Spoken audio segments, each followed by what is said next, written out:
At dahil mukhang hindi pa sigurado na maaaprubahan yung Joshua Monson for Alex Stockton trade, pinag-aaralan daw ngayon ng Converge kung pupwede na sa Phoenix sila makipag-usap. At ang susubukan naman nilang ma-acquire ay itong si Kai Balungay at ang magiging kapalit si Alex Stockton at isang second round draft pick. Kung sakaling hindi raw pumayag itong Phoenix na si Kai Balungay ang kapalit, baka si Ken Taffin at Richie Rivero ang kukunin ng Converge kapalit ni Alex Stockton. Sa paniwala ng Converge, mataas pa rin ang value ni Stockton dahil ginagamit pa rin nila ito sa kanilang starting five. Kaya itong si Stockton ngayon ay isa doon sa mga players talaga na ino-offer nila sa Fuel Masters. Pero itong trade proposal na ito ay secondary lamang. Ibig sabihin, ang talagang gustong gawin ng Converge ay Joshua Monson for Alex Stockton. Pero kung hindi raw yan maaprubahan o masyadong mataas yung hinihingi na requirement ng PBA, ay susubukan na lang nila dito sa Phoenix. Kukunin si Kai Balungay o kaya itong si Ken Taffin at Richie Rivero.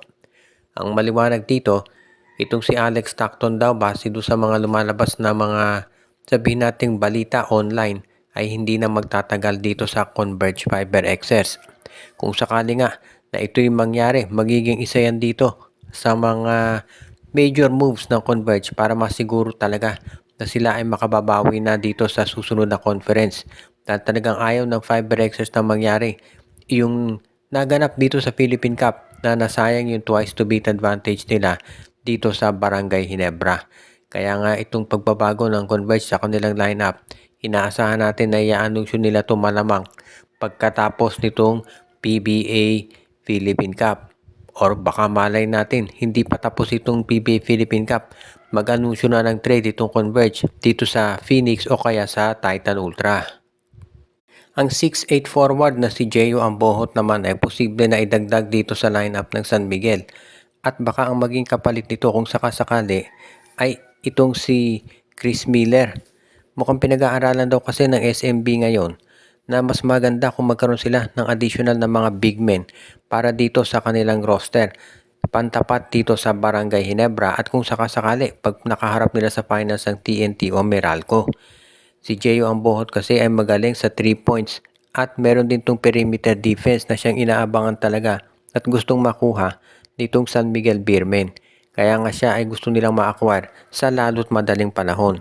Hindi naman tayo magtataka kung talagang maaprubahan ang trade na to dahil syempre itong San Miguel naman madaling makukuha si Ambohot dahil mababa ang trade value nito.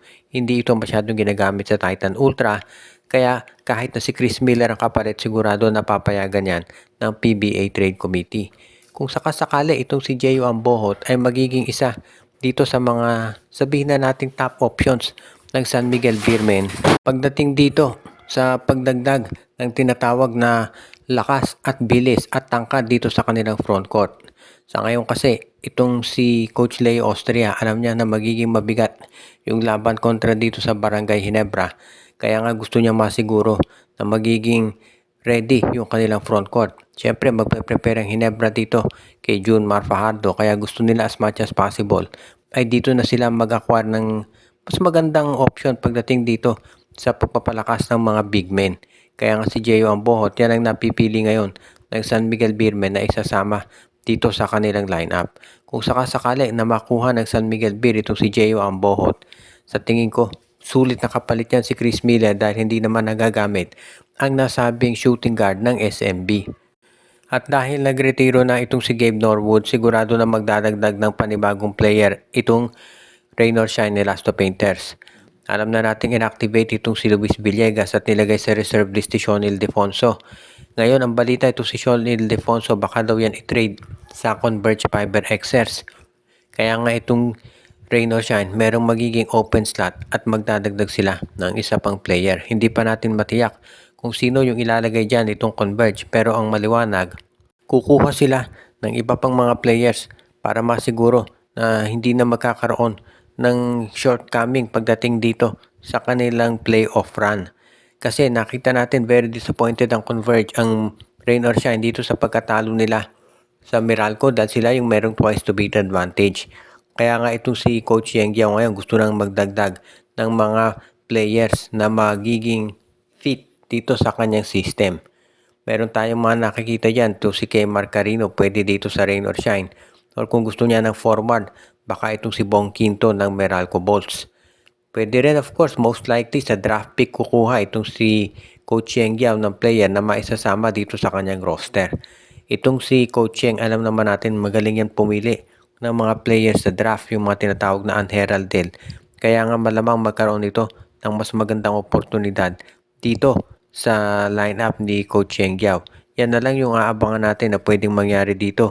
At kung sakasakali, itong si Coach Cheng may makukuha yan na baka hindi naman kilala o hindi sikat.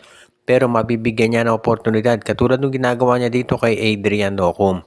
Kaya nga itong Raynor siya ni Last of Painters, asahan natin na magkakaroon ng pagbabago sa roster nila bago magsimula itong Commissioner's Cup. At syempre pagdating ng Commissioner's Cup, sigurado malaking import ang kukunin niya dahil sentro ang kulang.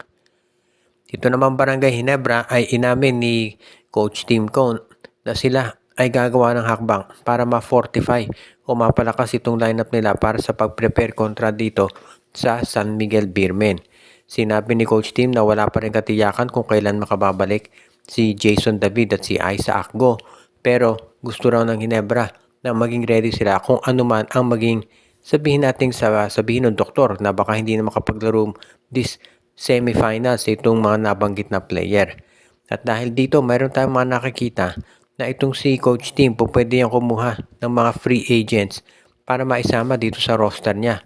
Posible kaya na itong si Terence Romeo ay kunin niya pansamantala o kaya naman itong si Vince Jackson para magkaroon sila ng isa pang guard.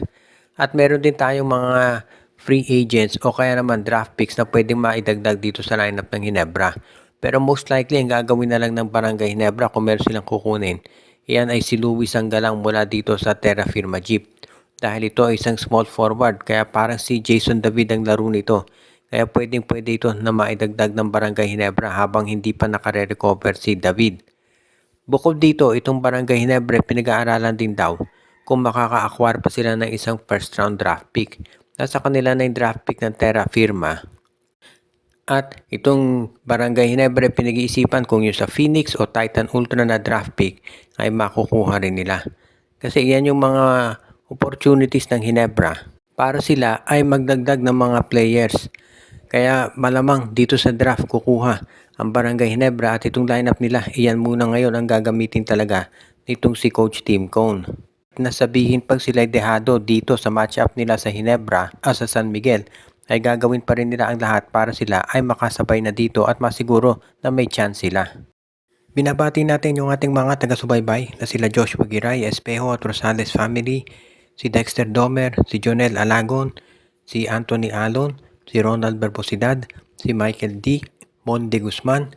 Binabati din natin si Malyari Mascareñas, si RG Bueno, si Katsakino Dukusin, Salangsang, Edwin Carmona Jr. at ang iba pa.